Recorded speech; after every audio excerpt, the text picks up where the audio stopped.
Thanks everyone for joining us. This is my first inaugural, actually, sit down with marketing experts and business experts, and hopefully making this into a longer series. So today, I want to warmly welcome Erwin Howe, who is the director of Chromatics, which is a successful award-winning digital agency, and also a new venture called Conversion Cow, which I've been using, and I must say it's a Martech SaaS tool, which is like a, for lack of a better word, landing page smashed together with lead generating pop-ups, and I think it's really good.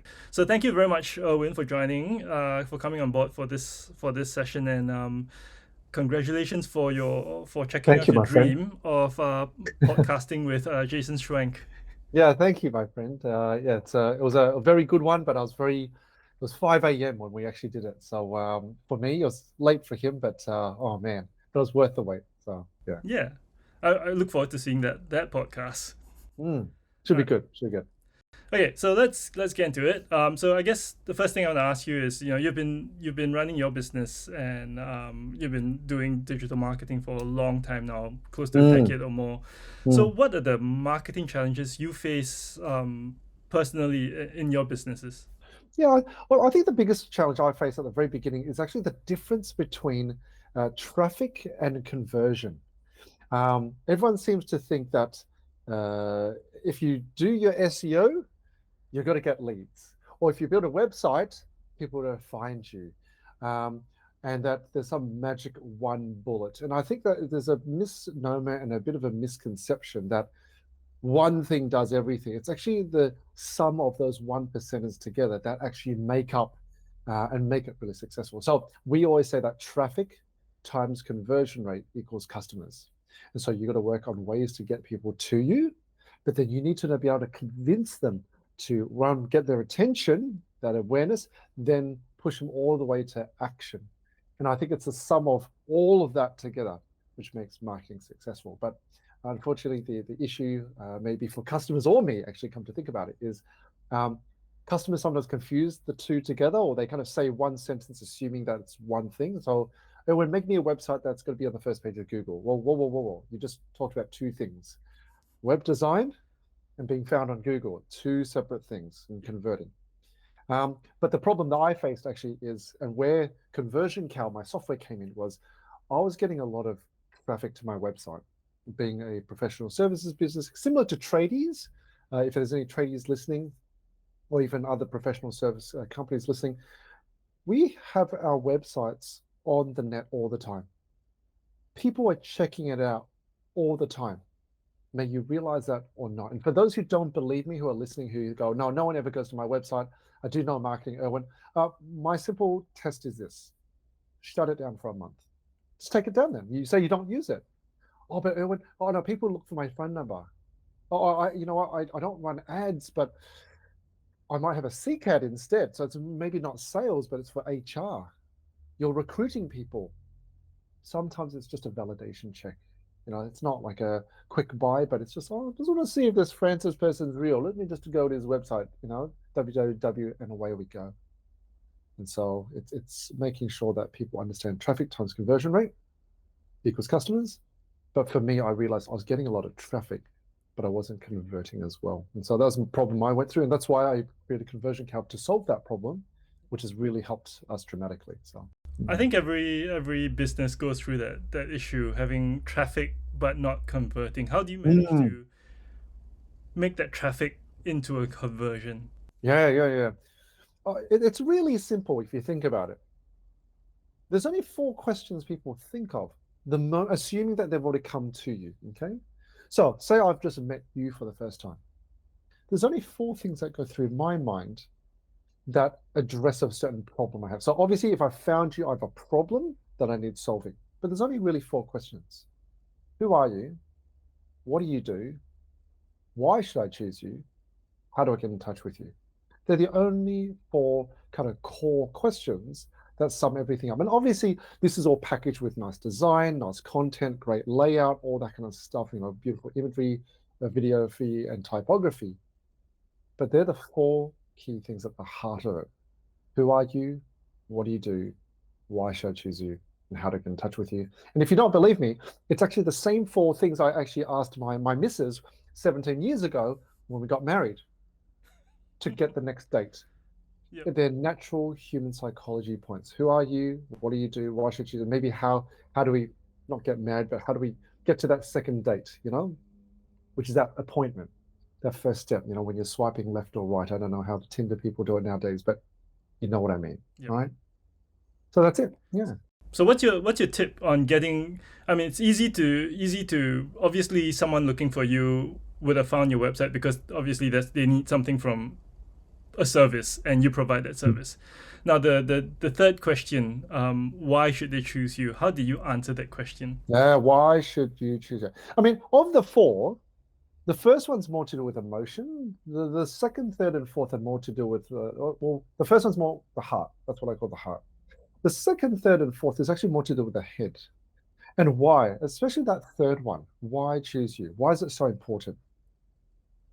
Do you know the Maslow's hierarchy of needs? Yep. If you actually look at Maslow's hierarchy of needs, it talks about at the very core, at the bottom, it's more to do with life, survival, that sort of thing. That's our base need in life. The second level is actually called safety and security.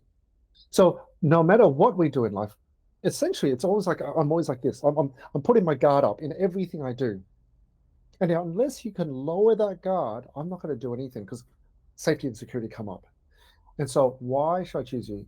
Social proof is the biggest and most important thing when it comes to lowering that guard, but helping people to cross through. Because once I know who you are, what you do, you know what? I don't know if I trust you. And so what kind of trust signals? Awards, accreditations, associations, case studies, testimonials, ISO logos, whatever those things are so important. And there's so many great mediums to display it, maybe through images, through text, but the one I always push and I say is most important is actually through video, because they say a picture speaks 1,000 words, video speaks, I think 8.4 million, or I don't know how many colors there are, but it's so much more, and you can convey so much. I mean, there's a reason why this podcast is in video form, not just a text-based thing, because there's emotion expressed in visual, hierarchy, cues, as well as audio and stuff. So it's that combination. And you can get a lot of information in a very concise, short amount of time as well. So yeah. Yeah, no, it's good you bring up video. Obviously, that's what I do as well. You mentioned that the first one is more emotion. Do you feel that with the third question, why should I choose you, there's also a very emotional aspect to it, in that you kind of want to be able, you mentioned trust, you mentioned credibility, wouldn't that also play into emotions as well? It's like, oh yeah, I think I can trust you, I think I like you. Yeah, I mean, let's be honest, right? Kind of like when you label someone, are you an introvert or you're extrovert? It's not that if you're an introvert, you have no extrovert in you, or vice versa. There's always got to be a blend of the two together. And it really actually doesn't really matter which way or the other. The real heart behind it is you need both. And so for some industries, the social proof will be more into the rational side. So say, for example, to do with data, results, finances, numbers. There's nothing really emotional. It's just really A is A, B is B. Did A get B? And if you did, this is the increase of ROI and growth. On the other hand, it's sometimes like, no, we saw a change in someone. We went from a crappy house to the most beautiful mansion that, and so that will engage both sides. And so the fight between the two isn't like which is better, rational or emotional. It's rational and emotional, but we need to know which areas we're going to put. So a video might not speak as loudly if we're talking to a data scientist who just wants the stats and the data. But say for if you're selling like commercial property or something that's a bit more visual, man, those emotional bits in the video would really just sing beautifully. So yeah. Okay, you also mentioned this thing about the 1% doing a bit, the 1% of everything that adds up, which is something I'm not sure whether you got it from the Atomic Habits book by James Clear, which is pretty much what he's saying, right? If you just improve 1% for everything, 100%. you get 100% eventually. So Yeah. with marketing, what are the 1% that you personally, and when you see other businesses do their marketing, what are all these 1% that Yeah. they Yeah. should focus on? Yeah, for sure. So firstly, the 1% is taken from that book and stuff, but it's the whole notion of, for those who don't know and stuff, it's never about perfection. It's about progression. It's about, and I heard it somewhere once that someone said it's about ready, steady, go. No, it's ready, go, and then let's steady things out, because else you'll never move sometimes. And so let's go for those 1%. Let's get better in everything we do. So what are the 1%ers? Well, before we talked about traffic times conversion rate equals customers. So to me, the 1%ers are, what are we doing in the traffic side of trying to get people to us? When we look at different types of traffic, it could be inbound, outbound, referral partners. What are little things that we can do on all of these bits that can help facilitate people coming to you? So if you want to do some brand awareness stuff, maybe the 1% is like, hey, just do a little bit more content, refining the way you write, reviewing, engaging more with other people's social posts, building more backlinks, writing, doing more guest posting, optimizing your AdWords, looking at your account. It's just spending that little bit of time on doing things that change the levers that have a bigger impact. So that's on the traffic side. On the conversion side, my favorite side, the conversion side, is what can we do to increase the likability, the trusting, the knowing side of things? Are we A/B testing?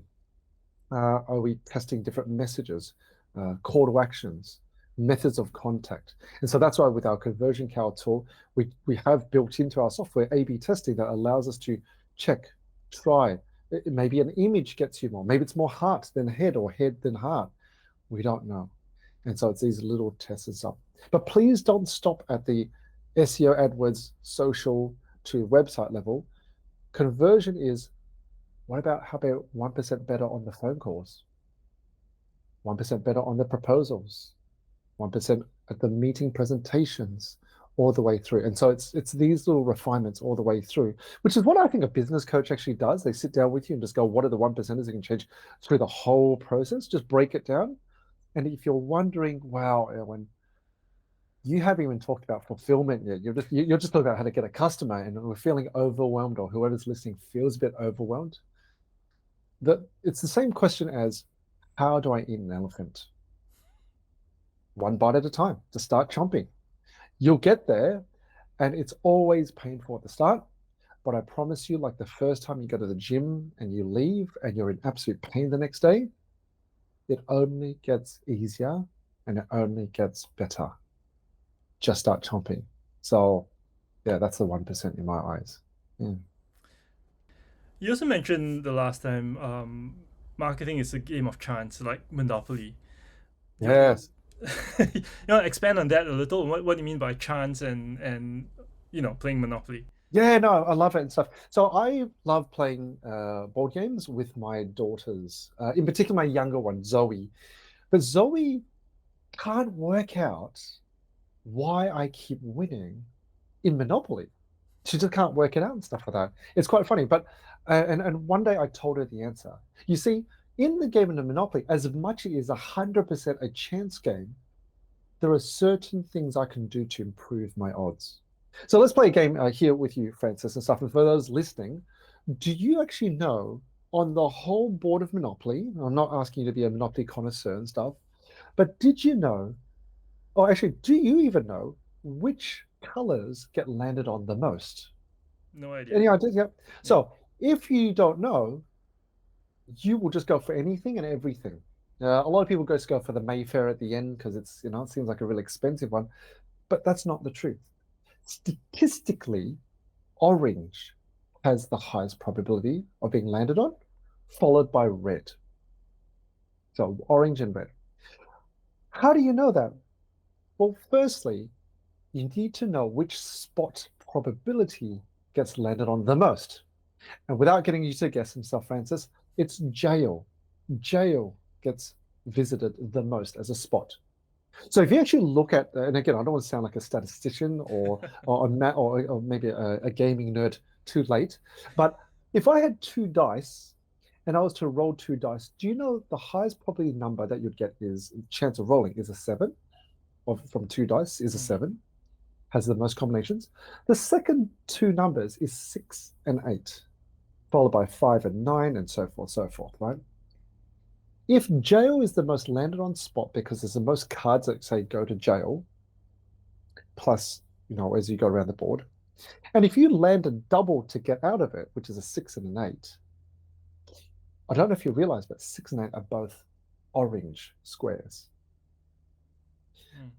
So not only do you know where the most common spot is, you know where the common places you'll land. So guess what? If I buy orange and then I level it up because it's half the price of the other side of the board, so it's cheaper to buy, I could literally smash you so hard to take you out. And once you've taken one person, you can get bigger, the rich get richer, and you kill the game. Yep. So does that mean today we go out and we just play Monopoly and only go for orange and you're guaranteed to win? No. But you are improving your odds and your chances overall, statistically. And so, like marketing, Erwin, what is the guaranteed golden way of getting clients? And I'm saying, get traffic. Notice I didn't say which way. Mm. It's the same as in Monopoly, me saying just buy property.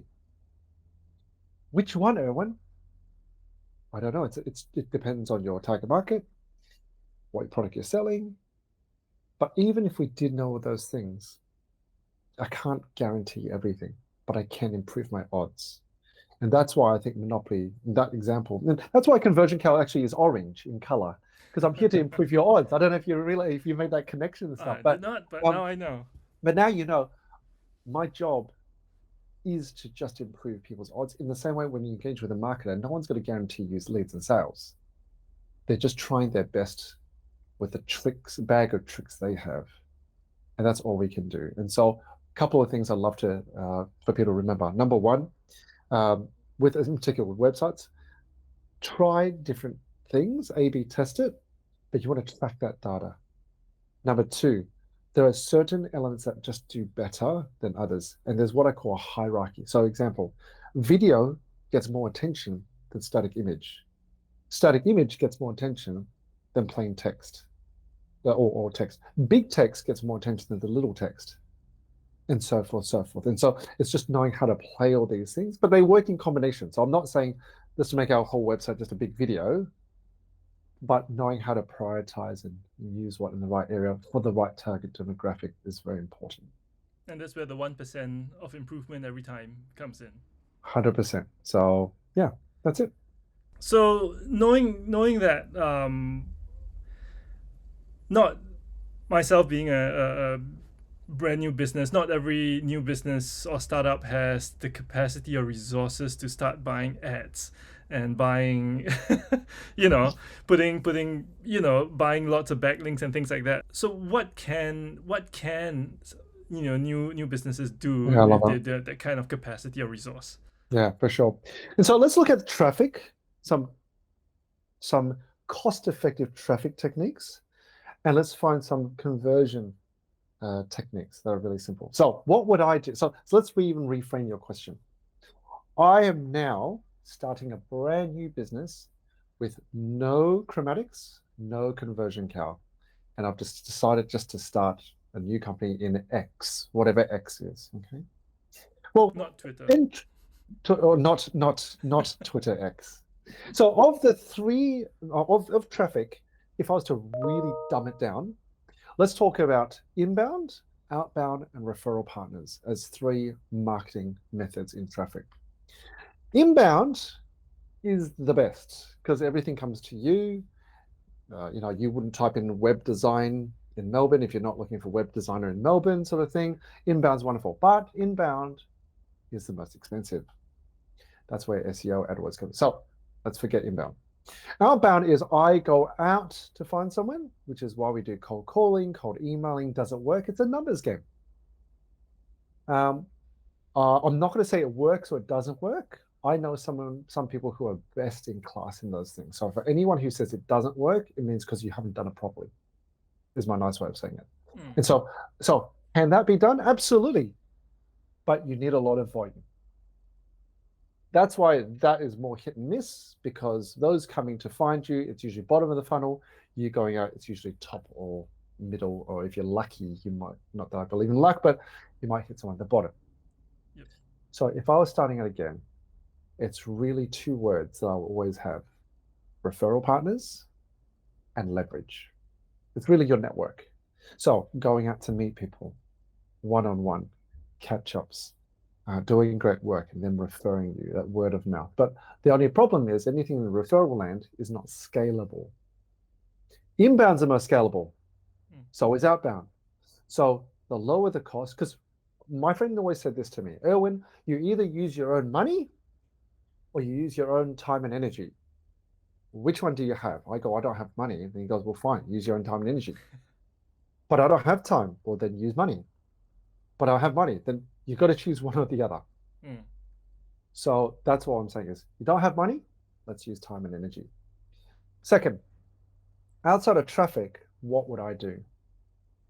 Focus on the only things that matter and what I call the essentials. So if I was to start any business that is, and again, I come from a B2B background, more service-based, so I'm just going to pretend I'm starting another B2B service company. All I would actually do is, as long as I have an email address that's not at gmail.com, as long as I have a website, because anyone and everyone will check me up, and maybe I started a LinkedIn account, but let's not pretend I'm posting, because I don't have time, because I need to be making money. It's not about vanity. Likes is vanity, sales is sanity. So I need to go for sales. As long as I have those three things, a mobile phone, and a product, and a product that I can actually add value to someone else's life, I can literally already start a business with some invoicing zero and know how to, do all the admin, right? And then you literally just hit it up from there. But did you notice I said a website is actually part of your core? If the website is so core, don't cheapen out on your website, because you already don't have much. And your website is your first impression of what you are like as a business. Think about it. When you were looking for a job back in the day, and you looked at it and you were going, oh, I wonder what this company is like, you looked at their website. And your website gave you an opinion if you shouldn't apply with them. And also dictated how professional or unprofessional the business was. So make sure that your website hits hard, and that you can articulate who you are, what you do, why choose you, how to get in touch with you, so quickly, so simply.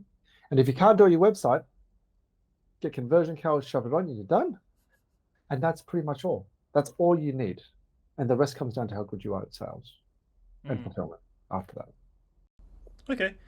I'm going to move on to more on the video side of things, social proof videos, because obviously that's what I do, and I want to get your opinion on that. You mentioned that videos get the most attention, followed by images, followed by text. So from your experience and from your perspective, what kind of videos work the best? Yeah.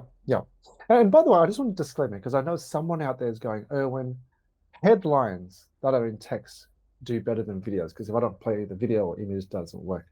I totally understand, but I'm just saying in terms of awareness, usually colors get someone a bit more than black and white based on our experience on our clients. But all is important. I think I just want to disclaim that everything is important working together. Anyway, what kind of videos work best? I've actually found that videos that work best are a blend of good testimonials, multiple testimonials, so it's not just one person speaking, but also a good smattering of B-rolls or images in the background that show three things: people, place, and product. It's not just about the person, not just about it. It's those three things combined together. And there's actually a sharing of heart, because the truth is, Francis, is in an AI world, we are not lacking in content. We are lacking in being genuine. And it's going to get worse. Why? I mean, I saw some AIs create pictures of people, like models. They look so real. Even I don't know who to believe now, if they're real or not, and stuff like that. So I think it's that kind of thing that I want people on this podcast to hear is I need to make sure that we want to be as genuine as possible, as real as possible, and as professional as possible, using that combination of people, place, product with that kind of personal sharing. Heart stories are what I call a lot more to do with like storytelling as opposed to just product, just laying out Yep. like facts and figures. Yeah. So it needs to tell genuine stories about Heart stories, how absolutely. something, your product or service, has actually helped the other person Correct. improve, do something better. Yeah. Like I said, results and benefits is what people care about. At the talk I did last week at a conference, I was saying, and unfortunately, I have to be really brutally honest. When someone comes to your website, no one actually cares about you, your brand, or what you do. They don't care about your product, its cool features, or even any of your R&D that you've actually done over the many years and spent loads of money that you could have poured into a house. All they really care is that they have a problem. They hope you are a solution. You just need to prove you are the solution by showing and demonstrating that there is a solution, and here are the results and benefits of that solution that is proven because XYZ have used it, and we're done. That's all it is. And so on these videos, we talked about the formatting, but in terms of the content of what is said that is personal, it's really the before, the after, and the result. That is really the heart of every video, and a really good video done in a personal, genuine, heartfelt way. And with obviously you work in the B2B space, and a lot of people think, oh, case studies, testimonials, reviews, they're all more for B2C. Obviously, like, Stanley Cups being the best case study, they went from zero to superhero in a short span of time.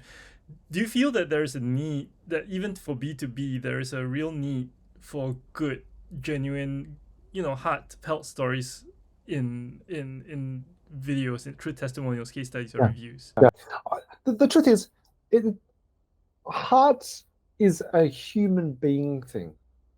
I actually don't like the words B2B or B2C sometimes, because the truth is, it actually should be called B2H, business to human, because we're human beings, and so human beings engage in an emotional and logical method, both, and therefore we kind of need both, and to address the two to get someone to do something. So, is it important to B2B or B2C? My question is actually another question to that question. Are you marketing to human beings? If you are, then absolutely we need to be genuine. We need to show emotion. And remember, information times emotion equals long-term memory. So is it important? Absolutely. How do you measure success of a marketing campaign or a video campaign, or Yeah, yeah. Yeah. Oh, it's such an interesting one. I mean, some people, I mean, the metric has to, and the word, even the word success, you have to define yourself. Like, am I successful for launching a SaaS? Am I successful? So let me talk a couple of things. Am I successful in launching a SaaS? Well, my success metric was, if I could go to market and another human being who has no idea who I am can log into my system, log in, use it, put it on their website, it's up and running, I am successful. Period. Why? Because there's so many people out there who have a great idea, but they don't put their money where their mouth is. I can make the next Facebook, then do it. Oh, but. So success for me was just do what I said I would do, invest into it, believe in yourself. That is my success metric. When it comes to marketing, some people's success metrics are numbers, like I got this many likes, I got many views, I got this many, and sometimes vanity is their metric. We have a million followers. Great. My biggest definition for success in marketing is how many dollars came in at the end of the day. Google Analytics, love it. It's fine. Tracking, fine. Conversion rate, great. All that kind of stuff. Rankings, first page, second, great. Cost per click, wonderful. But I'm a business owner. I'm not a marketing manager. I care about the dollar at the end. Did it affect it? Or did it contribute to that? But Erwin, if I do a video is not that's why we have to sometimes curve our expectations. There's things that contribute to it. Just because you weren't the last step doesn't mean that you weren't part of it. So, say a speaking forum at an event, say the event I was at last week, 200-300 people, I might have got the glory because I'm at the front sharing. Does that mean that the person who hooked me up with the mic is not important? Or the sound and lighting person, the person who took people to chairs or cleaned up afterwards? No, they all contribute. And so we have to actually be graceful and kind in the way we allocate what works and what doesn't. And so with video, maybe we couldn't see how many people saw the video, how long they stayed on the video. Did they do something out of it? Or even comment. I've even asked people, oh, by the way, you're on our website. What did you like about it? Did you watch the videos? If so, which one? Let's pry a little bit more. And they go, actually, I really love this one. Great. Success metric, tick, sort of thing.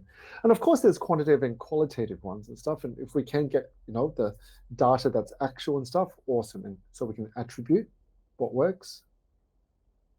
But coming back to the monopoly thing, as much as we have data, as long as we can improve our chances and we're doing the right 1%ers that we feel make bigger differences, let's be honest, I could try to polish everything, but I know not everything will add that much value. So my heart for anyone listening is think about and list down all the improvement areas, rank them in terms of what they feel would actually give the most bang for buck. And can I just say for anyone listening, and Francis hasn't paid me, you haven't paid me to say this and stuff, but can I just say this with video for anyone who's listening? Video is not only powerful in expressing and conveying messages in a way that hits multiple senses of a human being, which is already powerful enough. But you have to remember, like a website, you only pay once and you can use it unlimited times, because it's not like you have to go, oh, watch the video, you don't get to watch it again, it's gone. It's not like a Snapchat. You keep it, it stays with you. And so your investment actually shouldn't be how much is a video, it's X number of dollars, or how much is a website, it's X number. No. I'll give you an example. We build websites at a certain level, but our websites last about, there's an average study we did on our own websites, about 7.5 years. Well, that compared to someone else who makes a cheap website that only you have to change in 3 years and it doesn't work anymore, cheap is expensive. And we only want to be spending money on things once where possible, doing it well, doing it properly, and then we're done. That's my heart for people considering what they need to do in their 1%ers. Spend on things that will last, do it once and do it properly and stuff like that. And you also want to keep adding more, because let's be honest, one video means that you're a one-trick pony. 3 videos, you're still a one-trick pony. But when you can have multiple video after video after testimony after testimony, it's kind of like having like 5 Google reviews, right? 5 Google reviews to me is, you don't have many. 10, not many. When you cross over 20, 30, 40, 50, 60, 70, it's almost like, wow, they must be good. They must be. I don't have to read anymore. It's ridiculous. Video is almost the same. Don't have a couple of videos. Have a couple of videos. Oh, how good are you? You can have a look at this one, this one, this one, this one, this one, this one. Erwin, I know you're good. No, this one, this one, this one. Hey, where do you want me to stop? I've got so much. That to me is true confidence. And when someone's confident, they convert better. That's my take on it. So yeah. Fantastic. I think I've covered all the questions that I need to ask. Thank you again so much for jumping on this call with me. Pleasure. I think the general takeaway from this whole thing is work on the 1%. Just keep iterating upwards, test everything, and use videos. Yeah. All Let's right. get everyone converting. Okay. Thank you very much.